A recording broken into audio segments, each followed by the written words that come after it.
اور یہ بھی عرض کر دیا تھا کہ یہ آیت اسی مضمون کی تقریباً قرآن میں 4 مقامات پر اللہ نے نبی صلی اللہ علیہ وسلم کو ارشاد فرمائی تھی۔ بہرحال یہ مضمون ہم پڑھتے ہوئے آ رہے ہیں اوپر سے، اور اس میں آخر میں آ کے بات جہاں ختم ہوئی وہ یہ ہے کہ پھر جب یہ لوگ اپنی بدعمالیوں کے نتیجے میں جہنم کے سپرد کر دیے جائیں گے تو وہاں یہ کہیں گے، ان کے درمیان ایک حجاب حائل ہوگا اور وہ قیامت تک حائل رہے گا۔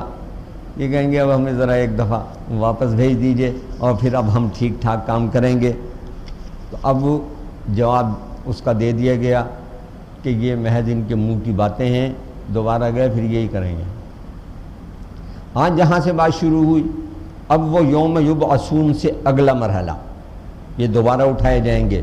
وہ دوبارہ اٹھائے جانے کا مرحلہ کیا ہوگا؟ فَإِذَا نُفِخَ فِي الصُّورِ، تو جب سور پھونک دیا جائے گا۔ یہ آخری سور ہے جس پر سب اپنی قبروں سے اٹھیں گے، یا جہاں جہاں کوئی ہوگا۔ کوئی ڈوب گیا ہے، مچھلیوں نے کھا لیا ہے تو اس کے اجزاء جڑیں گے، وہ ٹھیک ٹھاک ہو کے آئے گا۔ جلا دیا گیا ہے تو اس کی خاک اکٹھی ہوگی۔ اللہ کہتا ہے میں نے تمہیں بنایا ہے، پہلی دفعہ بنایا ہے، دوسری دفعہ بنانا میرے لیے کوئی مشکل نہیں ہے۔ جو دبا دیا گیا ہے وہ اپنی قبروں سے پتنگوں کی طرح اٹھو گے تم۔ یہ زمین اگل دے گی تمہیں جہاں کہیں بھی تم ہو،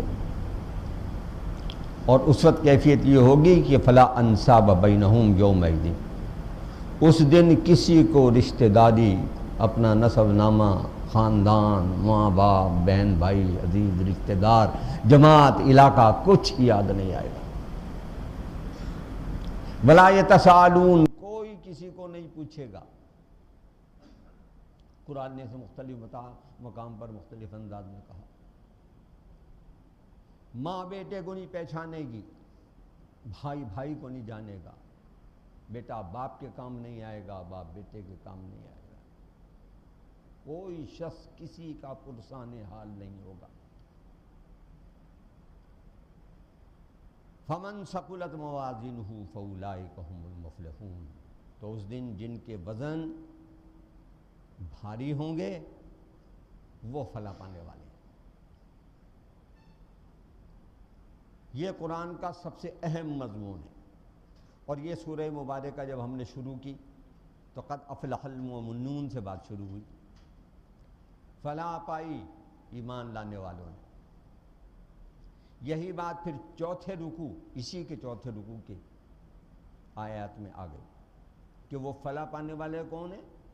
کہ اللہ کے راستے میں خرچ کرتے ہیں، دیتے ہیں، پھر بھی ڈرتے رہتے ہیں کہ پتہ نہیں یہ منظور ہوگا اللہ کے جناب میں، یہ نہیں منظور ہوگا۔ دے کے اکڑتے نہیں، اور دے کے دینے والوں پر احسان نہیں کرتے کہ ہم تم ہماری زکاتوں پر پل رہے ہو۔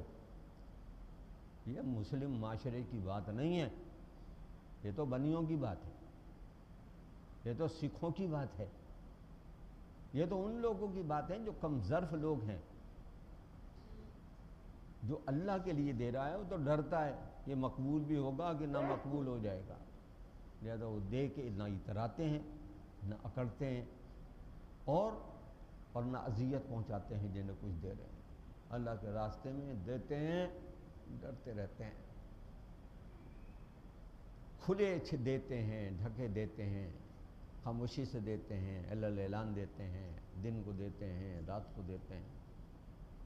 کوئی پابندی نہیں ہے اس پر کہ بتا کے دیں یا نہ بتا کے دیں، دکھا کے دیں یا نہ دکھا کے دیں، لیکن بات تو وہ دل کی ہے، وہ اللہ جانتا ہے۔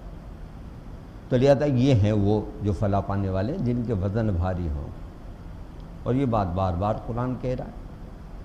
سورہ القاریہ میں بھی بات کی کہ جن کے وزن بھاری ہوں گے وہ فلاح پائیں گے، وہ من مانی زندگی میں ہوں گے، فہو فی عیشۃ راضیہ، وہ من پسند زندگی میں ہوں گے۔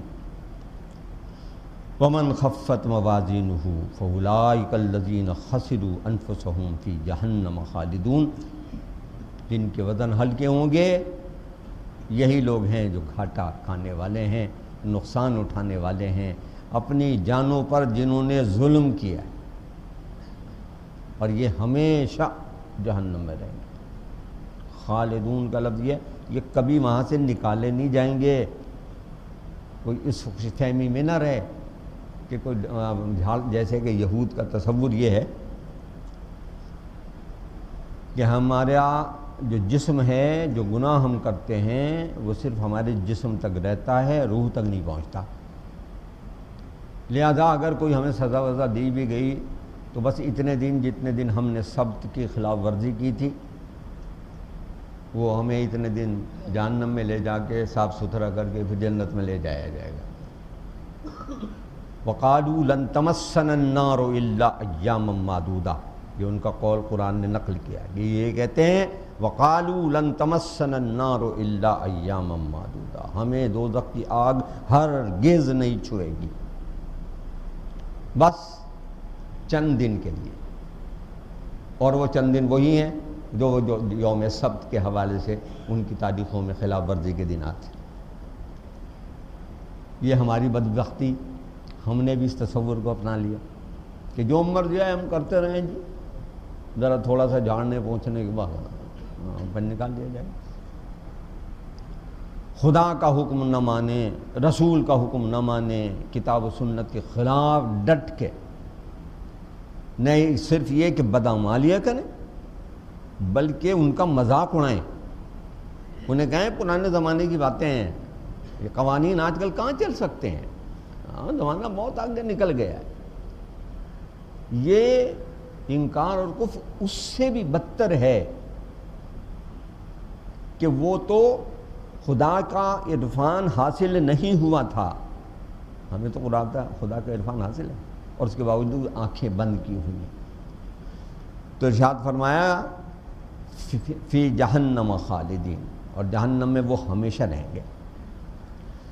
تلفح وجوہہم النار، ان کے چہروں کو جہنم کی آگ جلد کو جھلسا دے گی۔ وہم فیہا کالہون، ان کے جبڑے نکل آئیں گے۔ اور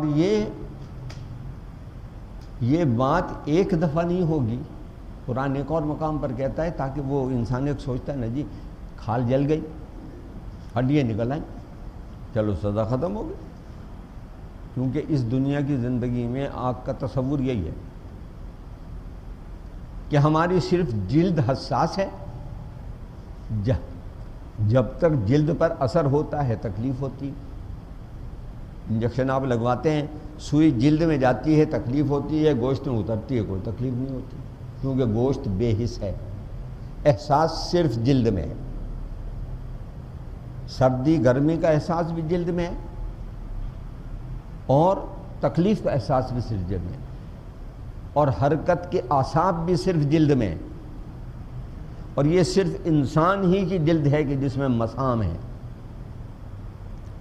اور جس میں خون کی باریک رگیں ہیں، حیوانات کی جلد میں نہیں ہیں یہ باریک رگیں۔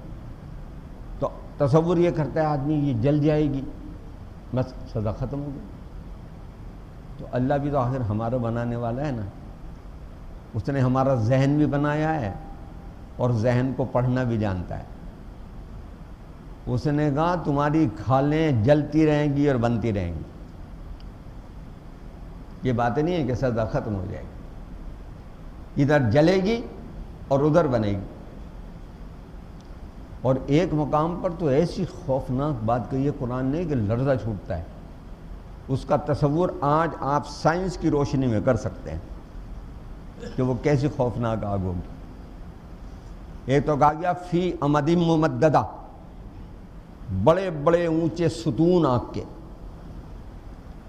یہ ستون کا تصور دیکھنا ہو تو ایٹم بم جہاں پھینکا گیا تھا اور اس سے جو وہ ایٹمی تابکاری ہوئی تھی اس کی تصاویر اکثر اخبار میں آتی ہیں، وہ دیکھ لیں، وہ فی امد ممددہ کی شرح ہے کہ آگ کا ستون اٹھتا ہے۔ اور دوسرے وہاں یہ کہا گیا